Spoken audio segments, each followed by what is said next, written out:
Hello and welcome to another episode of the Mark Moss Show, where we're always talking about the decentralized revolution, talking about the way the world is changing, of course, right through our very eyes. Of course, you know it's changing.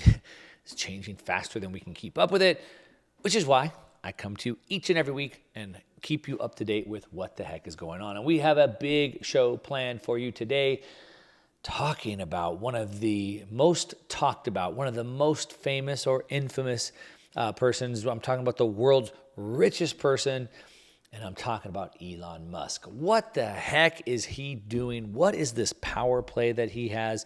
What happened this week that confirms what I talked about 9 months ago in a video? Finally confirmed it. We're going to talk about that. We're going to talk about these controversies that have happened and the potential Department of Justice attacks coming after him to try to silence him.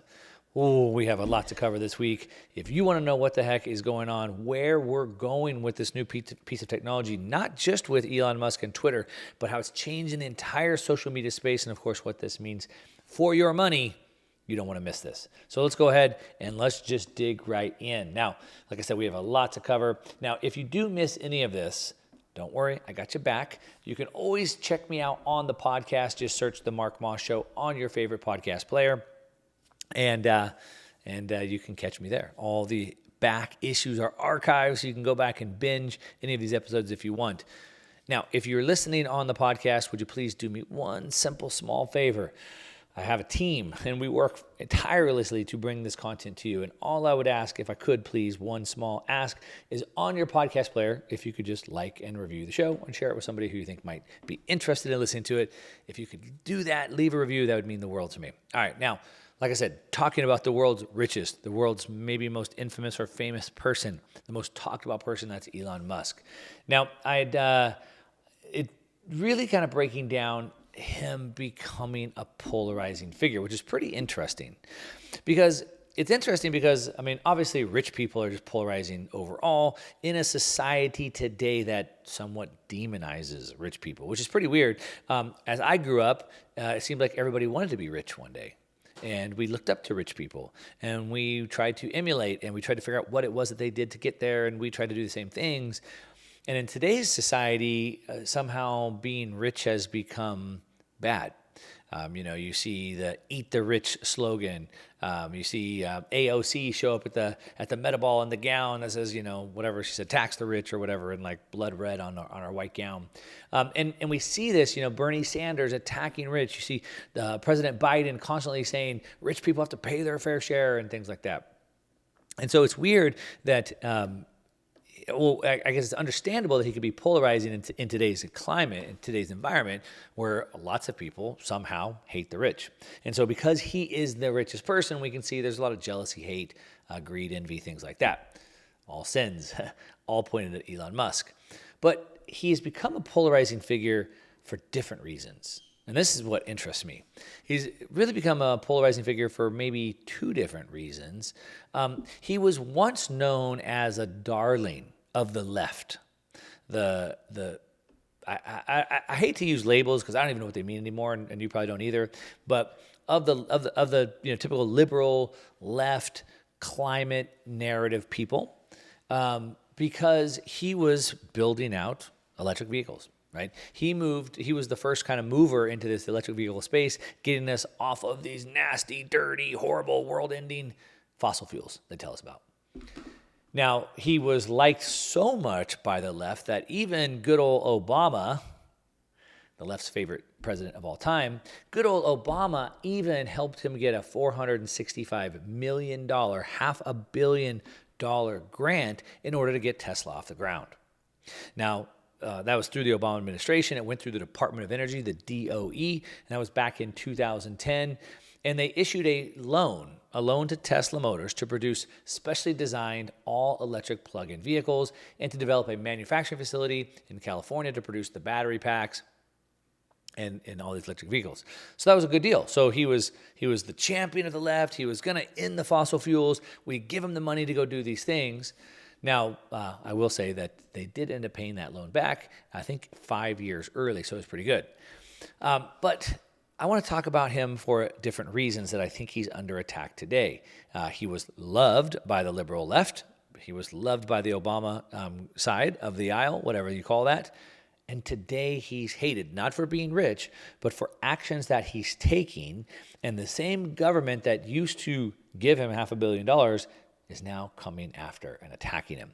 Before we go into that, let's just talk about for a minute what he's doing now that's really leading up to this attack. All right. And I think there's hidden motivations in here that most people don't understand. So I want to uncover that for you.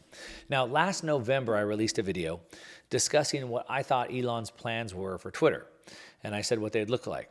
So go back and watch that video if you want the full breakdown, where I had like some old clips of him from like the early pre-PayPal days, audio clips of him with his partner at the time at PayPal. So if you really want to dig into that, it's very fascinating, very interesting. Go back and watch that video on my main YouTube channel, which is Mark Moss. But we basically talked about how everyone was obsessing over Elon Musk buying Twitter. Why would he buy it? He's going to threaten our democracy with this dangerous right-wing extremism, right? Things like that. Now, Elon Musk said that he thought, at the time when he bought it, he said that he thought that Twitter is important to the future of civilization. These are some of the things that he said. Now, he said that he believes free speech is one of the most important things, the bedrock of a free society and of civilization, which of course it is. I say this all the time. Of course, I speak. I get paid to speak. So of course I say that, right? But no, humans are different than animals in that we can speak. We can think and we can speak. We can also speak things into existence. All right. So what does that mean? So we can speak them into existence. So as we say things over and over and over, they become true.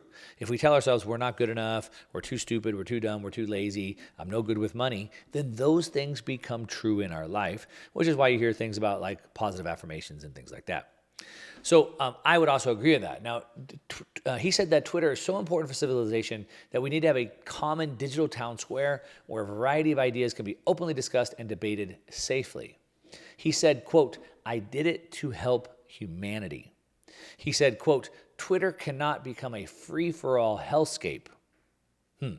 So those are things that he openly said. I believe he had ulterior motives. So I'm going to get into that.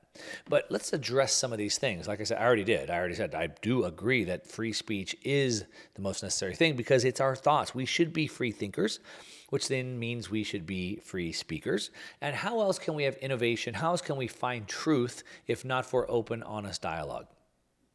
How can we sharpen our own ideas if not for open, honest dialogue? How could things that we used to think as fact ever have been disproven if it wasn't for open, honest dialogue? I mean, the Wright brothers were told that man couldn't fly. It would never happen. All the scientists agree that it would never happen, but yet they challenged it and they showed that we can fly, and of course now we fly today. Now, going back to talking about Twitter not being a free-for-all hellscape, what are some of the things that he might have been talking about that it was a free-for-all hellscape? So, for example, we know I've reported extensively on this channel about the Twitter files, right? So we know that when he took over Twitter, he got all the files and he gave them to reporters to expose the corruption from members of Congress, other government agencies, all within Twitter's own walls, showing that the presidential administration had been basically coercing Twitter to censor people.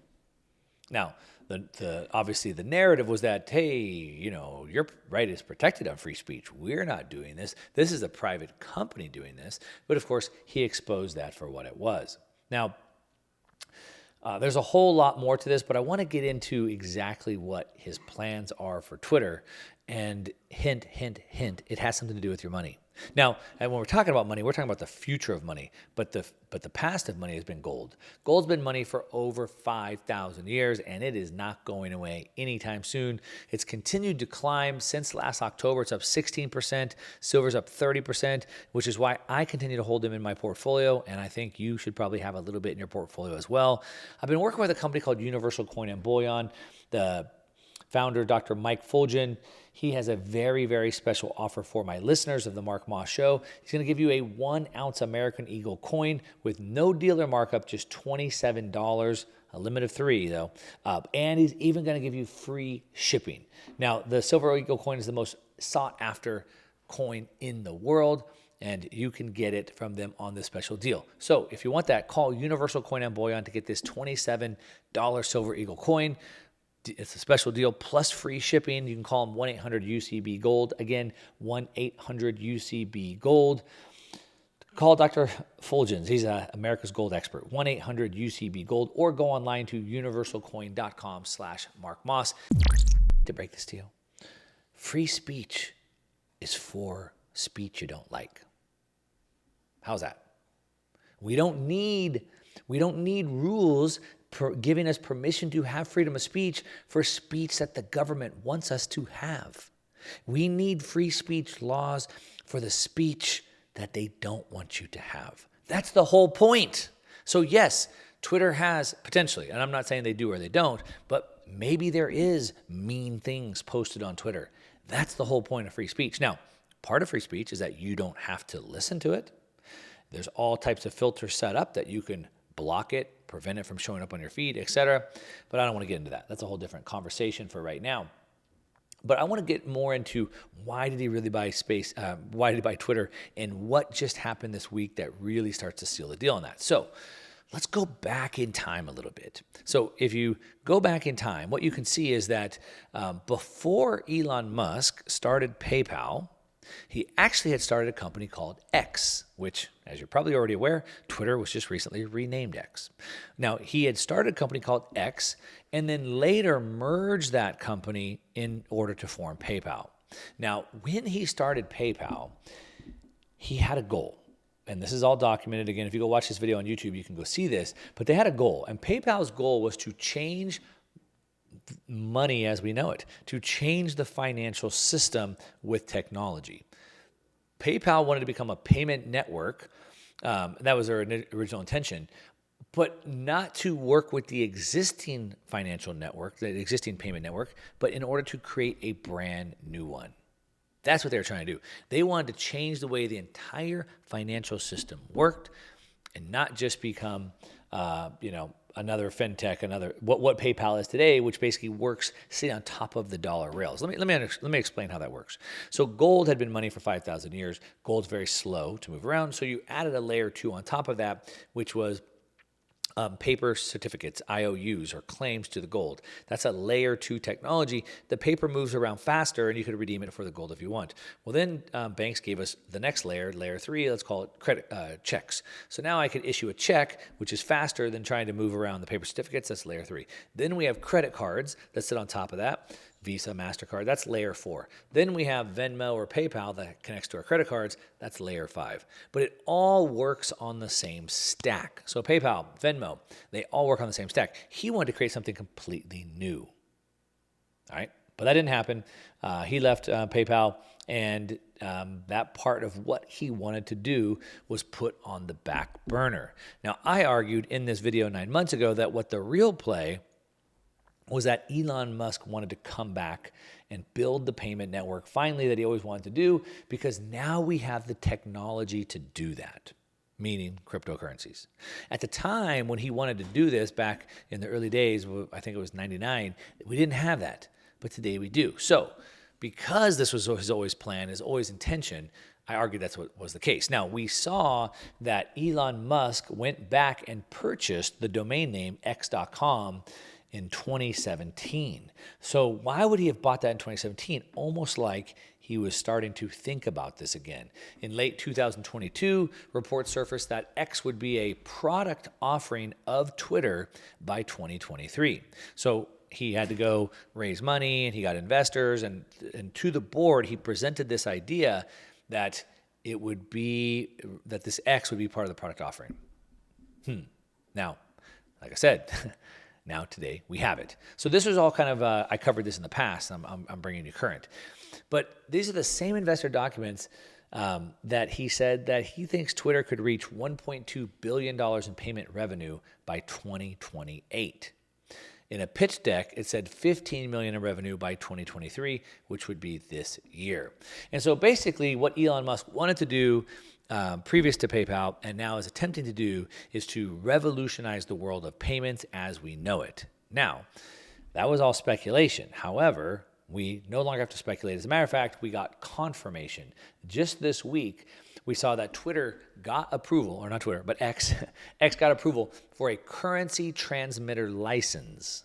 So what does that mean? Well, if you're in the cryptocurrency space, you probably already know this, but if you move money around, you have to have a license, and you have to be a license to transmit money. So crypto exchanges, crypto networks, things like that have to get these licenses, and that's what he just went and got. Now, I want to come back and dive into that in a minute, but before we do, I want to go back into why Elon Musk is now under so much attack, and specifically how he's under attack. So he's being discredited because he allows hate speech to happen online. As a matter of fact, he's in some lawsuits right now trying to defend that. He's under attacks for other areas. Is it because they don't want free speech?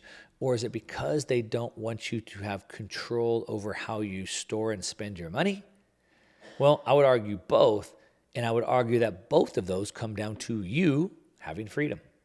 You having freedom to choose. That's what freedom is. Freedom is freedom I have freedom from coercion.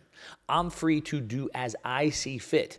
Say what I want, hold my wealth the way I want, spend my money the way I want. That's free. And so both of those are under attack. Now, what's been happening in order to really try to take Elon Musk down? Well, a couple of things that we can see.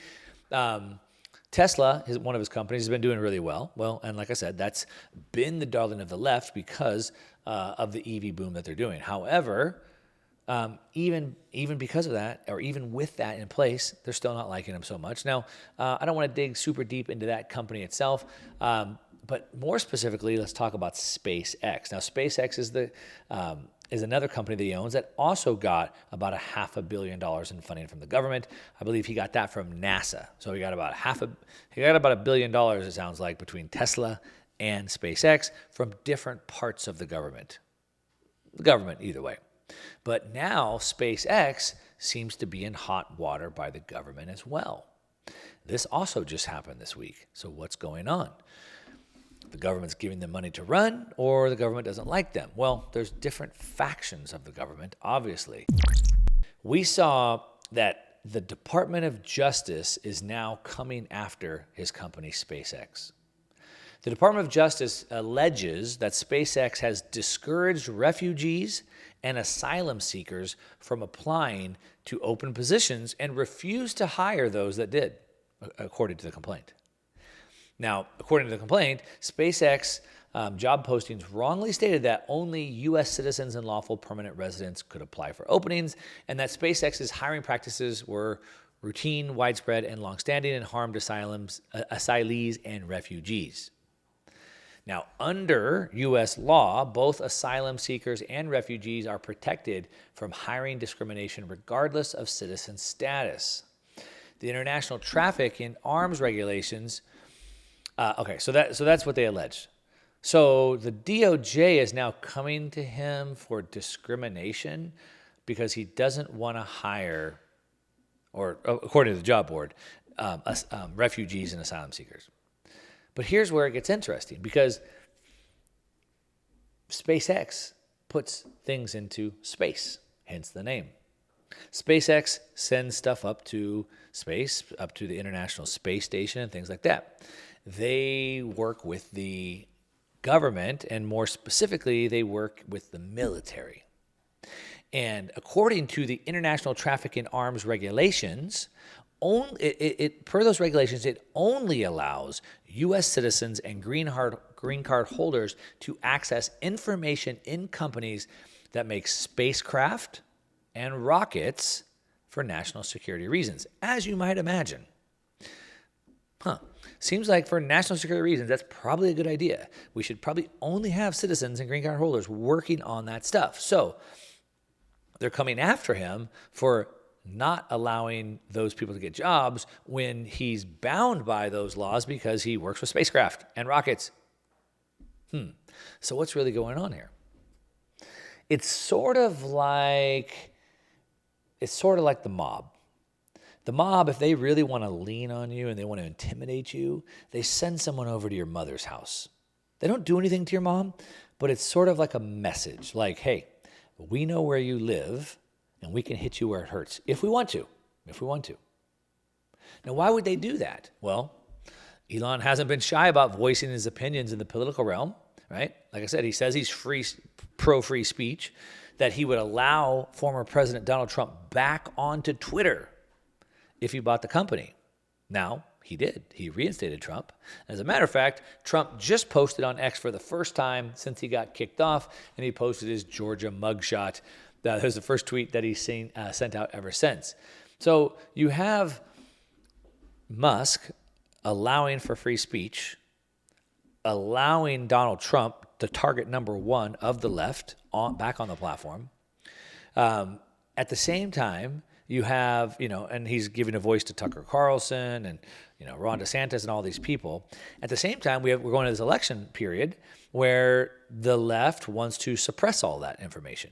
Now, we know this factually. It can't be argued. We know this factually because we have all the data that he released in the Twitter files. So we know this happens. As a matter of fact, if you're not caught up on the times, not only did this happen, not only did it all get exposed, not only do we have the emails, the text messages, not only do we have all the smoking guns, on top of that, a judge put an injunction and said that the Biden administration can no longer pressure these social medias to censor information. So after this was released, a judge put that injunction in place, and what did the Biden administration do? They went back and appealed it. Wait, what do you mean? What do you mean we can't pressure them to do what we want and take down who we want and push up the other information? What do you mean we can't do it? We appeal your decision. So not only do we know this, as a matter of fact, because we have the smoking gun of the data, we also know because a federal judge struck it down and they're trying to overturn that. So now they send somebody to Elon Musk's mother's house.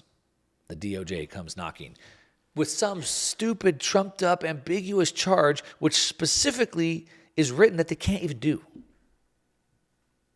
Now, again, is it because of the freedom of speech? Is it because Donald Trump or Tucker Carlson? Or is it just freedom in general? Because let's go back now to the payments. Now, what happened this week, as I said, is that Twitter got, or X, I'm still stuck with the old name, X, formerly known as Twitter, as I said, his original vision with the PayPal Mafia, as it was called back then, was to change the payment networks entirely. And again, not just a new system on top of the dollar, but to go around the dollar, which of course the government doesn't want that either. His partner at the time, Peter Thiel, some of his quotes that he said was, quote, "We wanted to build a new kind of payment network that would be more efficient, more secure, and more convenient than the existing systems. We believe that the internet would eventually change the way people paid for things, and we wanted to be at the forefront of that change." This is why they did it back then. He said, quote, "We wanted to create a payment network that would be open to everyone, regardless of their credit history or financial status." And that's a big one. I talk about this all the time. The existing financial system that we have today is not open for everybody. It's not open for everyone. As a matter of fact, about 2 billion adults in the world today do not have access to banking because most of them don't have permission. You're an asylum seeker, which we're supposed to protect, but where's your documentation? Oh, you don't have it. Well, no bank account for you. Oh, you're a 14-year-old kid that grew up in Iran. Well, you're on the sanctions list. No bank account for you. You see, it's not open for everybody. And so they wanted to create one that would be open for everybody. Sort of like Bitcoin, open, borderless, permissionless. He said, quote, "We wanted to make it easier for people to send and receive money no matter where they were in the world." But as we know, PayPal didn't break the mold. They didn't change the payment networks. They ended up using the existing dollar rails that were already there. But again, like I said, now Musk is back to finish the job that he started almost 25 years ago. Now, like I said, we know that he just got the crypto license. Twitter got approved for a currency transmitter license. And the license lets companies store, transfer, and exchange digital assets as well as hold assets on behalf of its users. Now, that's a big one. Hold assets on behalf of the user. I'll explain that in a second. Now, the license also includes related service providers like crypto wallets, payment processors, and exchanges. Now, what's interesting is that Twitter, under Jack Dorsey, before Elon took it over, already built this in. This is an important note. So Jack Dorsey already built this in. And he built in the ability to use Bitcoin to send tips. So right now, if you go to my Twitter profile, which I'm locked out of, by the way, I've been locked out of Twitter for now, I think 3 weeks, going on 4 weeks. A hacker took over my account. I can't get back in. But if you were to go to my account, well, you can see at the top or anybody else's account that there's like a little dollar icon, and you can actually send them tips, and you can send Bitcoin over there. That's already there. But that's done through linking either Cash App, Strike, PayPal, or Venmo, something like that, to plug in the gap. So we can already send money over Twitter, X. But what he did is something different. He wanted to get the money transmitter license so that Twitter itself could transmit the money. So why? What's the difference of that? Why would Twitter care more about you leaving your money on their platform or not? You see, because right now we can already send Bitcoin across Twitter, but we use it with a third-party service, Cash App, Strike, etc. He wants it where it can be done on Twitter. So what's the difference? At first, you think it's just so that they could collect transaction fees, right? If you're just using third-party platforms, they don't really have anything to do with that. They have no control over that. They don't get any money from that. That makes sense. I mean, they'd like to get a transaction fee off of each one, every time you send or receive money. But I think that's too simple of an answer, right? I think that would just be scratching the surface. Now, we've seen in recent months, Twitter has announced their intention to compete with pretty much every other platform. They're all competing with each other, right? Zuckerberg just launched a Twitter competitor, and Twitter wants to compete with them. So like Twitter has been prioritizing videos, for example, which is obviously a move to start competing against YouTube. Twitter has also announced their intention to compete with Instagram, TikTok, and YouTube by posting long-form video content images. And also we've seen that Meta has been investing heavily in its shopping features, such as Shops and Live Shopping. With Shops, it allows businesses to create an online storefront in their own Facebook profile and Instagram apps. And Live Shopping allows businesses to host live video events where users can shop for products. Now, I haven't personally used that or participated in that, but I have a little brother who sells Pokemon cards, and he does that, not on, obviously not on Twitter yet, but I think he does it on TikTok and some other platforms where like he'll live stream for like 6 or 8 hours a day. And people just tune in all day as he does these unboxing. He opens up packs of cards, and he makes a lot of money, which is interesting because that wasn't like on my job checklist when I was a kid, like sell Pokemon cards online. It was like doctor, lawyer, fireman. I didn't have that option. But these are big things, and it looks like he wants to compete with that, compete with Meta, Instagram doing that, compete with TikTok that's doing that. Because TikTok's been investing heavily into these shopping features. They allow businesses to sell products directly from within their TikTok app as well. And TikTok's been working on a new feature called Checkout that would allow users to buy products directly from within the TikTok app. So what does this mean? Well, they want to do it inside the app. Think about this.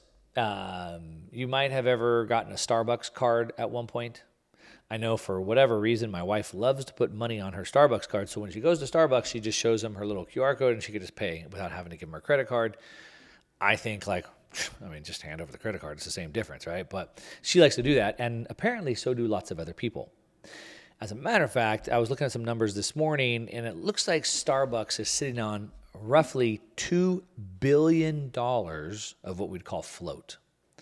Float is what insurance companies use to make a lot of money. You pay insurance companies money for your premiums, but you don't need that money back right away. You don't have a claim right away. So they hold that money until they have to pay out on claims. But it's what they do with that money in the meantime, the float. What they do with it, well, they invest it, and they make a lot of money. When you're talking about hundreds of millions of dollars or billions of dollars, even just a few days of float can make a lot of money. So Starbucks geniusly created this program where now users, like my wife, have given them money to sit on their card, the float. And it's about $2 billion. So if TikTok or Instagram or now X want to do the same thing and allow you, what X is doing as a money transmitter, is now I can put money into the X app so that then I can spend it directly out of the app for different types of things. And remember, what I said is like to make money on the transaction fee, I think is too small-minded. He wants $2 billion worth of float. I mean, shoot, I'll take $2 billion worth of float. Maybe I should come up with a way to do that as well. Of course he wants that.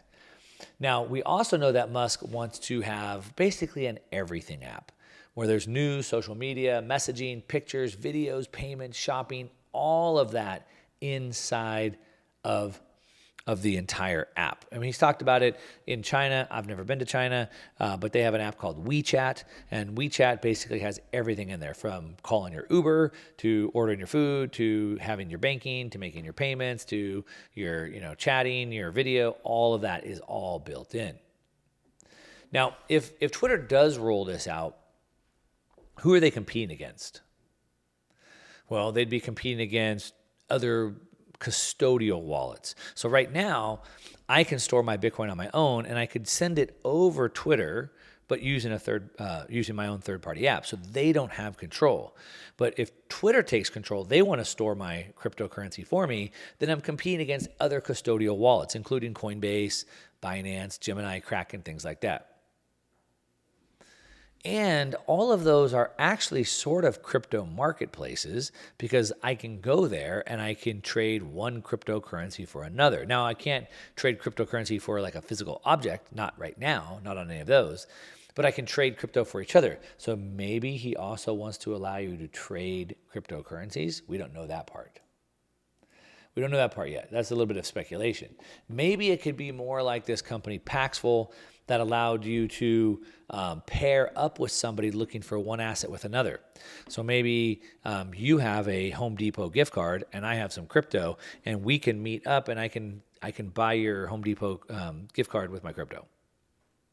Maybe it's something like that. We don't really know the answer to that, but what we do know is that the payment piece is coming on board. Now, he could also try to be competing with more of the traditional finance, we call it TradFi network, like PayPal, which, of course, he's been wanting to take on PayPal since the beginning. Now, we know that MasterCard has been closing partnerships with Binance, a crypto exchange, trying to expand its footprint in the crypto space.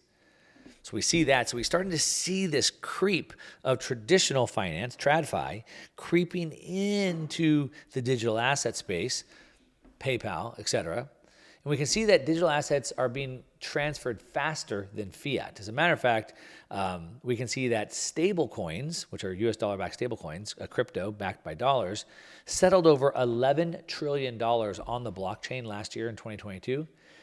And it was almost the same as Visa's transaction volume of 11.6. So think about that. With just in a decade, we're now seeing just dollar stablecoins, not crypto overall, just stablecoins doing about as much volume as Visa did. Now, if stablecoins are competing with Visa, what happens when Twitter, what happens when Twitter, with about 450 million users, has immediate access to their stablecoins, which can complete a transaction faster than fiat does? Well, the answer is people would slowly use the fiat rails less and less and less and opt into the faster network. Now, I'd also just mention that PayPal just recently launched a stablecoin. It hasn't taken off super big. I mean, it's been out just recently. I think they've somehow got it to about $40 million, something like that. But don't you think Elon Musk wants to beat PayPal out? The company that kind of took over his original vision that he never got to build, now he's finally building his vision. And if PayPal steps in and moves into the stablecoin space, I mean, he has to do it. It's a pretty obvious next step, I would think. Potentially having a Twitter bank, right? It's just like how PayPal stores people's money, Twitter could store people's money, right? If he has the money, if we're storing our money there, then it allows for these payments and deposits to be made, operating basically as a bank. Now, if we step back and remove digital assets and social media and look at this from first principles, we can see it's a bank. We can see that. So this is where it's going, a WeChat, a payment chat. But if he doesn't fall in line, we'll probably see more and more crackdowns from the DOJ, the SEC, the FTC, and it's going to be very, very interesting to watch this play out. I'd love to hear your take on this. Hit me up on social media at @1MarkMoss, and let me know your thoughts on this. But that's what we got today. If you just tuned in and you're listening to the Mark Moss Show, We've been covering a lot. If you've missed it, you can check it out on the podcast, on your favorite podcast player. Just search The Mark Moss Show. And that's what I got. Thanks so much for listening. Until next time.